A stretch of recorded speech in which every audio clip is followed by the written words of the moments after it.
Today's a little meghla, as we'd call it in Bengali, but here we go. We're back again, talking again today. Happy Diwali, happy Kali Puja, Os. Welcome to the channel. My name is Sumed. I am a peak flow state performance coach, as well as a spiritual teacher, and I'm here to teach you today about psychic insight or intuition. Some people also call this ESP or extrasensory perception, things like this. Now, these are just some of the things that I've used over many years to get myself more acquainted with different types of psychic abilities. The first advice that I have for you is don't overwhelm yourself with trying to get all of the psychic powers in the world, okay? A lot of people, when they start out, they're generally going for a few things, and I would generally advise you to go for a top three, okay? In our own individual practice of our own Vajra dragon path that we're following, we're choosing claircognizance, which is downloads from the source. Number two is we focus on shape-shifting or biokinesis, so being able to change and transform our bodies. Number three, we want to be very healing-centric, okay? We found that in Primal Sutra, we need to focus mainly on healing because that's what the planet needs right now, is more healing. We want to be the pioneers in this kind of field of, combining hyper masculinity with hyper spirituality as well. So in terms of psychic powers, right, you want to just start off with some basic skills, okay?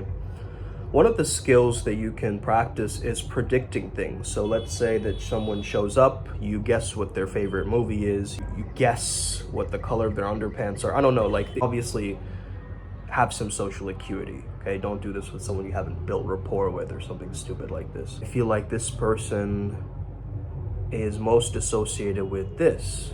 A lot of the times what psychics will do, they'll do this thing called the Barnum effect, where they will kind of sound cloudy and mystical and create like a smoke screen around what they're really saying. You can't really make out what they're saying, but you kind of get parts of it, and so your own subconscious mind kind of pieces it together and kind of makes you believe that they're onto something. Now, I don't like this kind of psychic, deception or whatever, and you have to get away. First of all, you have to distance yourself from this idea of deception, okay? You have to divorce yourself from the deception that is already out there, because we know about these scam artists and people online like, I say, your ancestors told me to reach out to you, all these people online. I'm sure you got tons of these guys, right? And they're the ones who are actually ruining this industry, because it's such a beautiful and powerful practice to have, psychic insight and intuition and claircognizance and clairvoyance and all of these different tools, right? But if we keep having these charlatans and these scam artists and these con artists coming in, trying to exploit people for money, trying to, do things and take things away from people. So first of all, you need to distance yourself from that world. You come back to what is your purest intention. My purest intention is healing others. So whatever tools and strengths and downloads and skills that I get, they're all in the betterment of myself and humanity. There are people out there as well, and we just got to be very aware as any kind of practitioners of the occult or magic or psychic, strengths and all of this kind of stuff, because it can get very overwhelming for some, specifically because, psychic strengths are beyond our senses. It's beyond this physical reality, right? So spirituality means non-physical. So you got to understand that. What exactly do you mean by spirituality, okay? I would actually have you guys do some automatic writing, do some invocation, do some channeling, just sit with yourself, get into deep trance states, get into deep meditative states, practice. It's all about practice, man. Practice, practice, practice, and then practice even more. But the other important element is self-care and self-love. Because as you do these rituals, as you get the effects from the integrations of the attunements that you get, you will start noticing your energy crashing, okay? As a psychic, you'll notice your energy slowly dipping or raising really high one day after, connection with a very specific deity or a spirit or a newfound energy or even inspiration from something, right?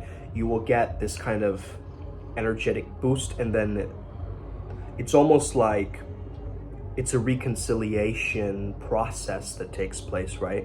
Where you'll notice that this happens with a lot of subliminal work as well. If you're listening to subliminal messages online, like the next day you'll feel tired, or you'll feel like the energy that your brain has been using to rewire you in that moment, right, is kind of making up for that time. And so it's gonna give you some very minor side effects, but it's not too bad, man. You can't be like a wimp about these things, like, oh, I feel bad because of this. Yo, this is a part of the journey. Like, you're gonna get moments where it's super up here, moments where it's super down here, but that's also what we've understood through our own processes. We need to first of all do the shadow work in order for us to actually rise up and ascend, right? And so a lot of people are doing it backwards. They're rising up and ascending, and then they're realizing that I need to do the shadow, and then they need to climb all the way back down, but they're already up here trying to go up. So whenever I walk into like an environment or something, I will scan the room. Okay, I'll know where the exits are. I'll know what people's, hair color is or hats that they have on. And I try to give myself these mental experiments of just guessing what people's stories are, what people's storylines are. You know how we do this with a friend sometimes, like, oh, that person is like, secretly in love with her best friend or something like that. We like make up this like false narrative or the storyline, and who knows, that might be true or that might not be true, But this is a fun activity to do. Also, meeting up with a long lost friend from like childhood or something brings up a lot of psychic insights, okay? You'll notice this because your subconscious mind, right, your past is technically associated with them. So a lot of old memories, a lot of old things will start like coming back like after you meet with them. So that's also another kind of tip in order for if you want to really access that stuff. And main thing about spirituality is being in presence, okay? So it's also important for you not to rush ahead or just continuously be stuck in the past, where a lot of people do this too, and then they blame like, oh, it's because of my past karma or because of this or because of that, and they don't take responsibility for their healing. So that's another thing too, right? You really got to consider like, how are you speaking to yourself along this journey? Like, self-love and self-care is so important for yourself, right, as you move into these kinds of practices, because otherwise you'll be very skewed. Okay, everybody is saying different things about it. You have to come to your own conclusion as a mystic, as a practitioner. A mystic is anybody who uses the inner technology as well. Basically, you got to refine the technique. You got to simplify things, okay? There's a lot of complexity here with this thing. So I have my facilitator, Ryan G, helping me like take all of these grand concepts and kind of, chunking them down so people can easily digest the information, because a lot of this stuff is very vast, right? And it's like entering a complete wormhole with all this like lectures and books and seminars on this kind of stuff, and everybody having their own insight and own perception about these things, right? Now, notice these two fingers, right? Notice that this one is bigger than this. Now I'm talking to this finger. I'm going to say growing, it's growing, it's growing. My finger is growing, my ring finger is growing, my ring finger is growing, my ring finger is growing, my finger is growing, my finger is growing, my finger is growing. My finger is growing, my finger is growing, my finger is growing, my finger is growing, my finger is growing, my finger is growing, my ring finger is growing, my ring finger is growing. Look at that. Same level. Now you can try this yourself, but this is just a very interesting thing that I just demonstrated to you. Okay, so the fact that biokinesis is possible, that we can actually, understand and speak to ourselves in such a way that even quick transformation like this is possible and it can happen. Now, maybe it was my own mind tricking me. Right now, it's back to this again, right? But this goes to tell you and show you, right, that what we can do if we really convince ourselves of something, right? You got to be aware of certain things, right? Like, for instance, if you do two different rituals next to each other and the two energies are contradictory to each other, they might start causing some chaos, okay? So you got to be careful about these things too. It's like not to overwhelm yourself and not to get super sidetracked into these various different things, rather than, picking it up for the long run and going with the light speed of the Vajrayana path. It really depends what you're following, right? Like, astrology is like celestial objects determining terrestrial things, right? I definitely say that if you're starting out wanting to be more intuitive, wanting to gain some form of level of expansion on your magic level, you need to basically improve your magic level. You see what I'm saying? And you do this through your own path working, through different challenges that you take on, through how much work that you're doing with your internal world. This is amazing, like this Diwali noises in the background, right? Or even Kali Puja noises. So take away this idea that psychics are only, oh, I'm gonna read your mind, because that's telepathy, right? It's just one skill set.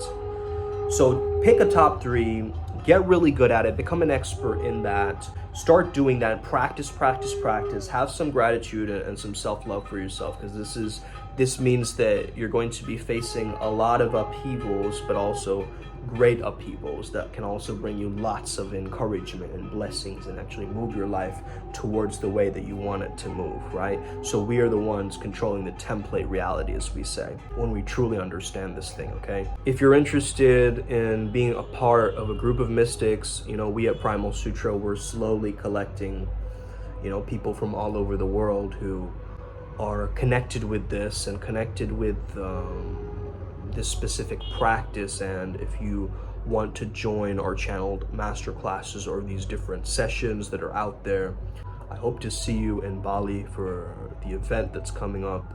Have an incredible day. May the flow be with you and stay legendary. Let's get it today. Upward Spiral Gang.